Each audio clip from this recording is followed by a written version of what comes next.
That reminds me of the incidents of Abu Darda. Once there was a Jew, and there was a new Muslim. While he was building his house, while he was building the boundary of his house, his neighbor's tree was coming in between. So he could not build the boundary. So the Prophet told the neighbor that, give this tree to him, I will give you a tree in Jannah. He said no. He refused. So Abu Darda heard of this, and Abu Darda had the biggest garden of dates in Medina. The biggest and the best garden of dates in Medina. When he heard this, he went to the Prophet and told him that if I am able to get that tree, will I get that tree in Jannah? The Prophet said yes. Getting a tree in Jannah means Abu Darda will also go to Jannah. So Abu Darda goes to that man. He said, do you know who I am? He said, no. He said, I am Abu Darda. Ah, of course I know you. You have the best and the biggest gardens of dates in Medina. He tells that person, if you give this tree to me, I will give you in exchange my complete garden.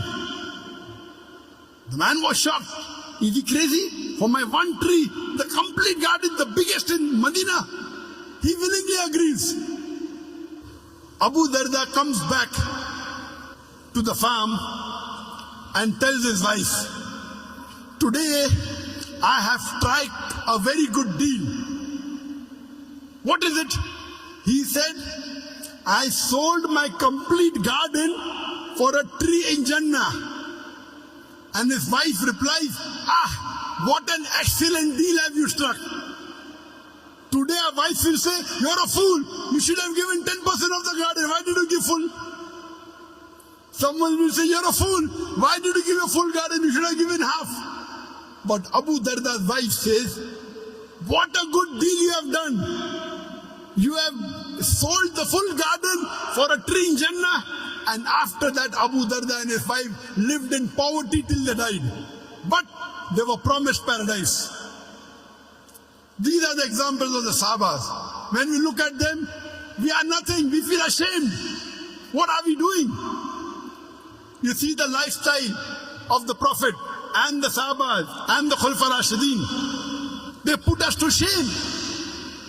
And we are afraid to open our mouth. We are afraid to do dawah. Allah says in the Quran, in Surah Baqarah chapter number 2, verse number 120, the Jews and the Christians, they will never be satisfied until you follow their way of religion, until you follow their brand of religion. Allah is saying in Surah Baqarah chapter 2, verse number 120, you know, we try and impress the Westerners, our non-Muslims. Okay, fine, try to make them happy. Allah says, the Jews and the Christians, they will never be satisfied unless you become a Jew or a Christian.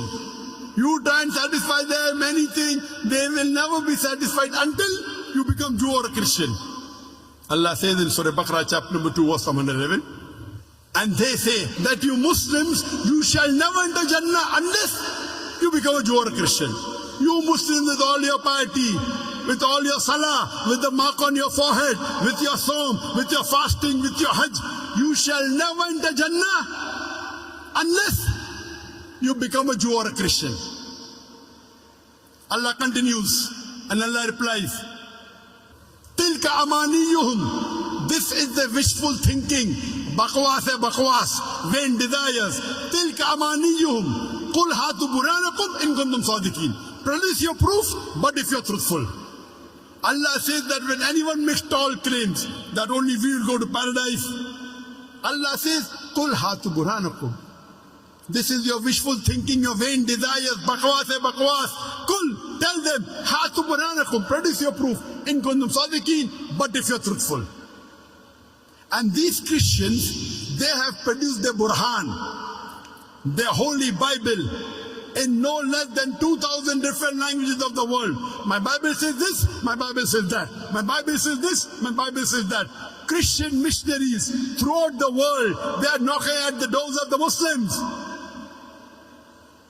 They are knocking at our doors and saying, my Bible says this, my Bible says that. Allah says, Qul hatu burhanakum, produce your proof. They have produced their proof. They have produced their proof, the Bible, in no less than 2,000 different languages of the world. And they go on knocking at the doors of the Muslims. My Bible says this, my Bible says that. My Bible says this, my Bible says that. What do we have to do? Do we have to swallow hook, line and sinker? When anyone shows you the proof, what do? You check the proof. When someone shows you the identity card, you check whether it is correct or not. So they are showing you the proof, the Bible. What are we doing? Are we checking the Bible?